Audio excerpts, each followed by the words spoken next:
my life is not a Hallmark movie, but I'm praying I still get my happy ending. Yeah. Because it has not been. No, it's been a lot of hard. And the truth is, we are not made to go through hard things alone. We all need help. We all need help. We don't have all the answers. Our next guest has made her way into your homes and hearts, starring in numerous Hallmark movies. Off screen, she's passionate about patient advocacy after facing life and death challenges. Please help me welcome Nikki DeLoach.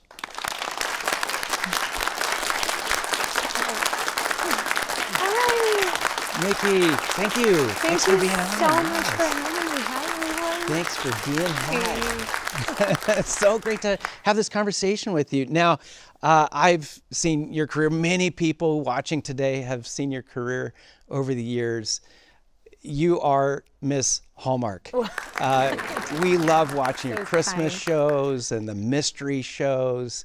What does it feel like to basically be the face of Hallmark? Wow, thank you. That's very kind and generous. And we have so many incredible people that are in our movies, and so I share that with a lot of people. You know, when I first started at Hallmark, I was on a show called Awkward.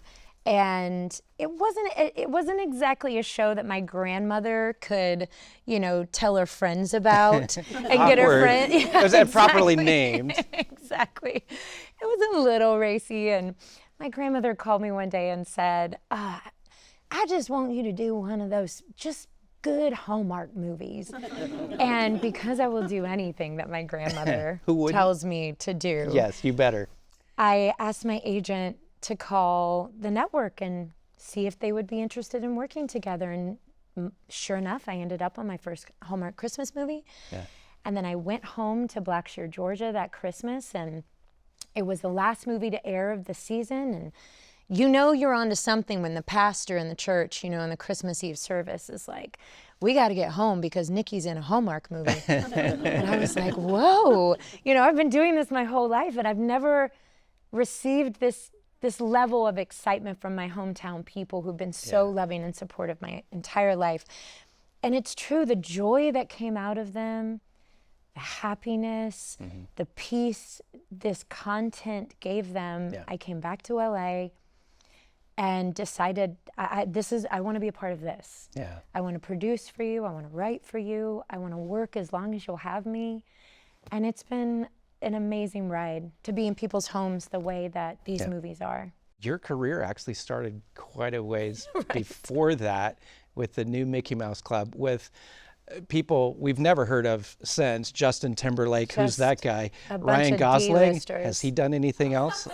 You know, Christina Aguilera, Britney Spears. Haven't seen any of them since the show. I mean, it's good to see at least one success has come from. Poor guys, yeah. One success has come from the Mickey Mouse. Can you believe? I mean, isn't that crazy? Yeah. I mean, what a cast that all of you have gone on to just do so many amazing things at the highest level. Now, your life, you know, it starts Mickey Mouse Club. You go all the way up here to having such an amazing career with Hallmark. And yet, life doesn't, the issues of life don't take a pause for those who are making movies. I mean, you have a couple of kids, but it didn't go without challenges. Your husband, entertainment attorney, Ryan Goodell. That's right. Was it in your second pregnancy that you discovered that there were some challenges? Yeah, it was my youngest son. We were told that he had multiple congenital heart defects. The biggest one, it's something called TGA, transposition of the great arteries, where the two main arteries that go into the heart, they're in the wrong chambers. So they have to be switched. He had an aorta that was pretty much closed. He had a hole in the bottom of his heart. And then when they got in to do the surgery at 5 days old, they noticed that he did not have two coronary arteries. It was worst case scenario. There was only one, and it was in the wrong place. So he had 4 major heart defects that they had to fix. And yeah, it was so scary. I do want to share this, if you don't mind. Because it's a story about bravery that I recently had with my 6-year-old, the one who's, you know, gone through now 3 heart surgeries. and lots of medical stuff in between. He had a performance at his school, and I found him he was skipping the class for rehearsals. He was acting like he was sick. And then I finally started talking to him about it. And he shared with me that he had really bad stage fright. He didn't want to get up in front of people. He wanted to perform and he wanted to dance, but he was so terrified. And this was a real fear for him. And so here we were. He had decided he's going to do it. We're at the night before the performance. We're in bed. We're saying our prayers. And he goes, Mommy, I just don't think I could do it. I just don't think I could do it. I'm so scared. And I said, well, buddy, there's nobody in this world that knows you better than me. Yeah. And I'm here to tell you that you're one of the bravest people I know. Oh. And he wrapped his arms around me and he goes, how do you know? And I told him the story about his birth. And I can tell you, it makes me emotional because I've never seen such a brave human go through so much hard. Then I said to him, here's the other thing. You taught me how to be brave. Yeah. I was so scared. I was more scared than I had ever been in my life. And because you were so brave, it gave me the courage to be brave too. So he got up on that stage the next day and he was so good. He had the time of his life. And so you go through those really scary, hard things, but I'll tell you, I could feel him I could just feel, he knew his mission. Yeah. He knew his assignment. Yeah. And as long as I just stayed there and supported him and did my job, he was going to be okay. What an inspiring story. We have to step aside just for a minute, but stay with us. Nikki's going to tell us about the heartbreaking news she received during an already difficult time in her life. Stay right there.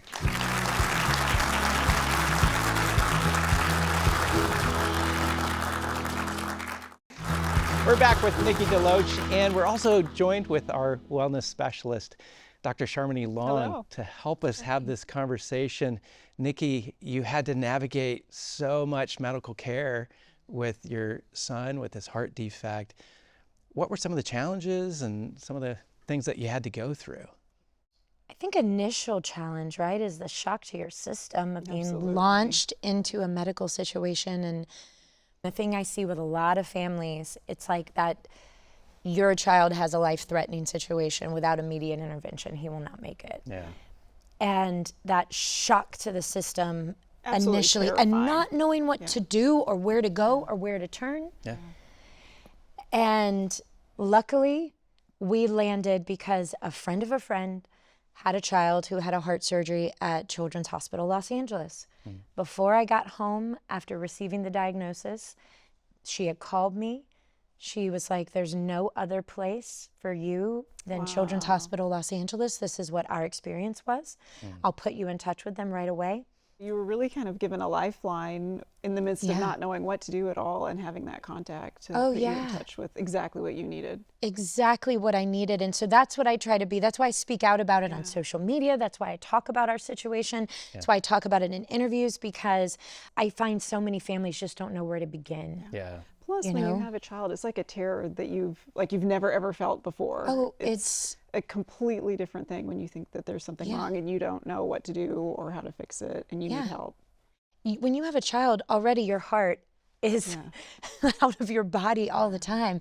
And then when you layer that on top of it and you realize that you could lose them, it's the worst fear. It's unimaginable. I remember when my oldest son was born, you know, I'm a doctor, my husband's a doctor, we're both physicians at this point in time, and he was born, everything went well with labor, and then they said, we need to keep him a little longer, we're monitoring him, we think there's something wrong with his kidneys, and it's like being a physician just goes out the window and you're terrified, and what do we do now? Fortunately, everything turned out to be fine, but that moment hearing something like that just...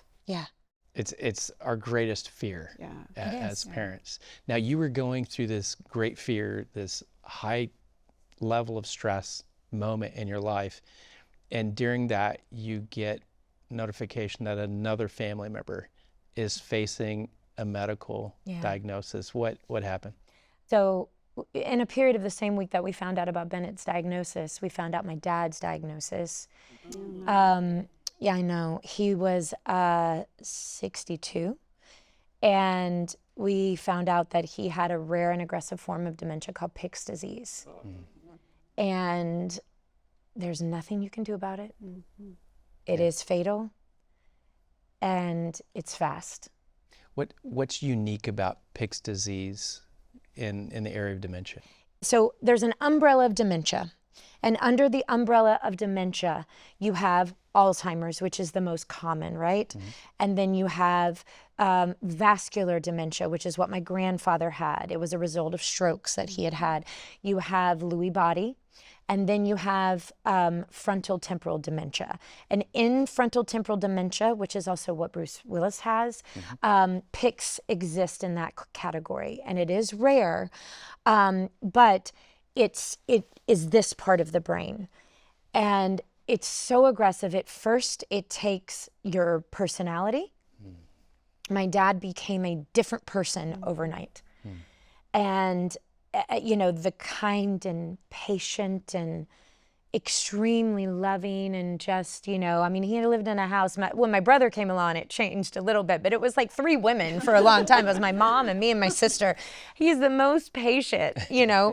You'd have to be with that many ladies in one house. Yeah, wonderful, wonderful father. And then all of a sudden, very little interest in our lives, forgetting birthdays, very little interest in our children. And he just, all he wanted to do ever was be a dad. He lived his life as if he knew that it was going to be cut short, you know? And he just changed his patience, his ability to be in relationship, and then weird behavior stuff started happening. Yeah, the frontal lobe controls really our impulse control, That's right. our behavior, and so Empathy, compassion, yes, all people of will that. start doing just very abnormal things that they would never ever have done before, because all of the gatekeeping things that keep our behavior in a certain way is gone. So that starts first, and then it does take your memory, and then it begins to take your whole body. He was a prisoner. He was trapped. He lost the ability to speak. You know, after diagnosis, about 2 years after that, he couldn't speak. And I mean, 4 years from the time of diagnosis, about 4 years later, he was gone. So when he was in his crisis, and I couldn't get to him because I had to save my child's life. And it was like heart surgery, come home on oxygen, get sick, ER visits, another heart surgery, another heart surgery. It was 2 years of just In and out of the white hospital. knuckling in those 2 years, where that should have been my time with him to take care of him. You know, and that's stuff that, like, I'm just now, my body is like, okay, let's start to process this. Because it was just too much pain. For the longest time, I just had to keep going. I can't imagine you navigating those 2 crises at the same time. I want to talk to you more about that. We got to take a break. But when we come back, we'll learn from Nikki how she turned her pain into purpose.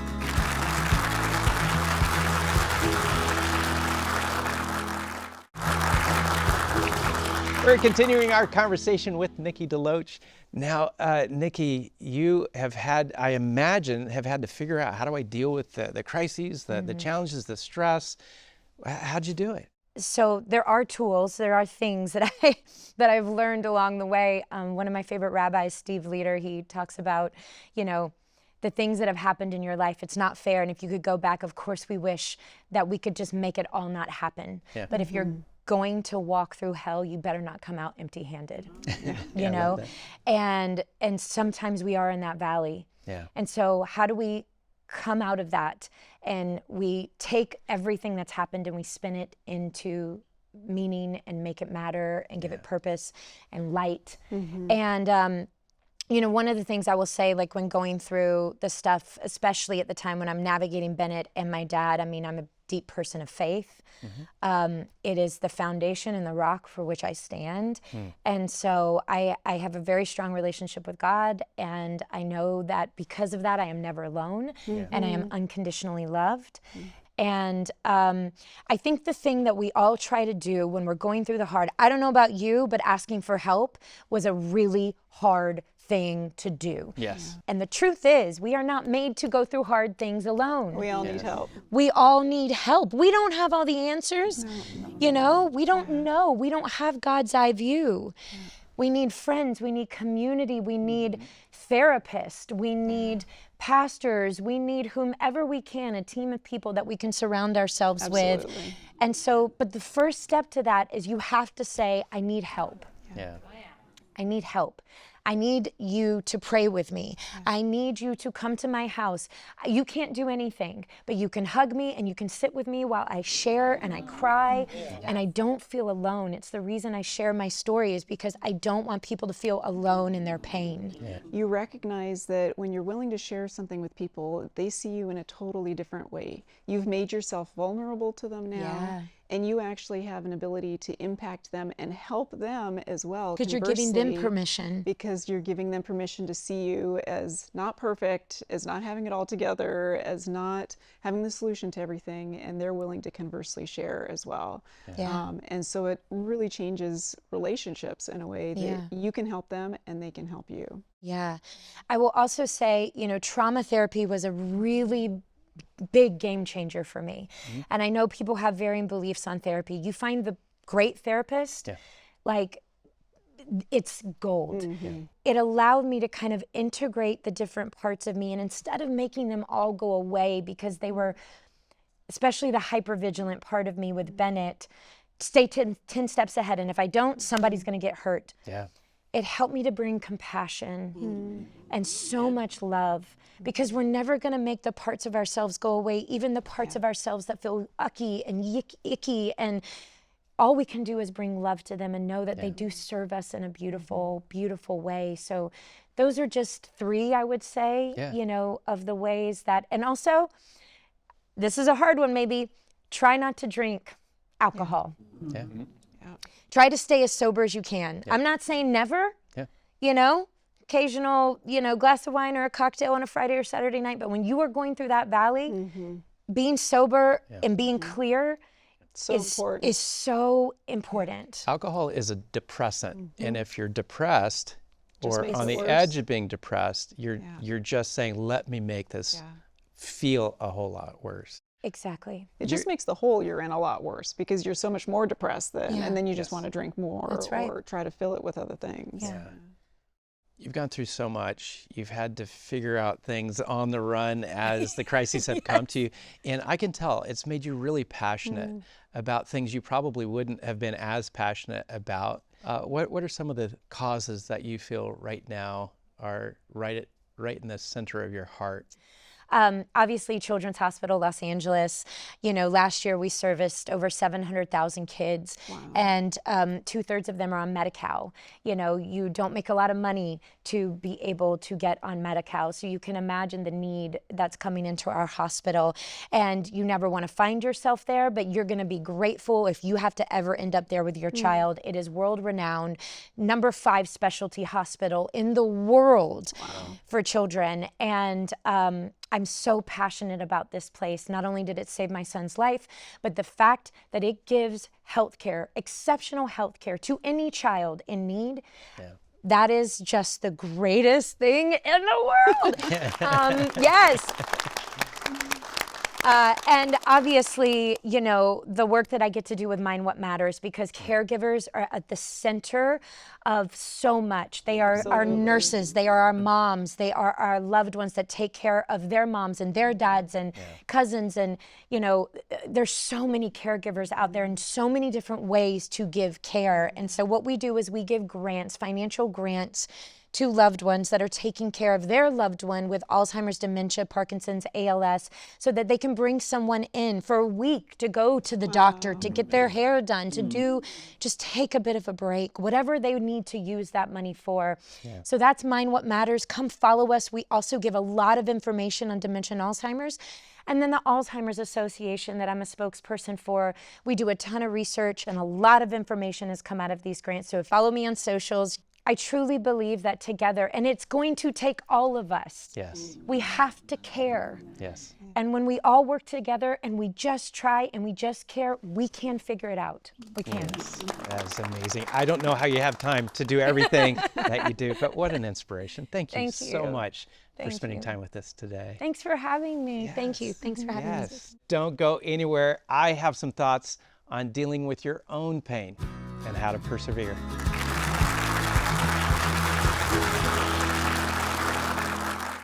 You ever notice how life loves to throw pain at us? Whether physical or emotional, it can be overwhelming. Sometimes we run from pain, from feelings of guilt, depression, or helplessness. But what if we just leaned into it? Pain is your body trying to communicate something is wrong and it is needing a little extra care. Be kind to yourself.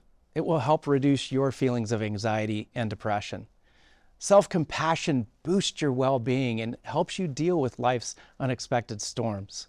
When facing a life-altering situation, something as simple as stubbing your toe can feel like the world is out to get you. But take a moment and remember, you deserve love and kindness, and maybe an extra scoop of ice cream. I'm Roy Ice, reminding you, your best life is possible, and your tomorrow can be even better than today. So let's keep growing.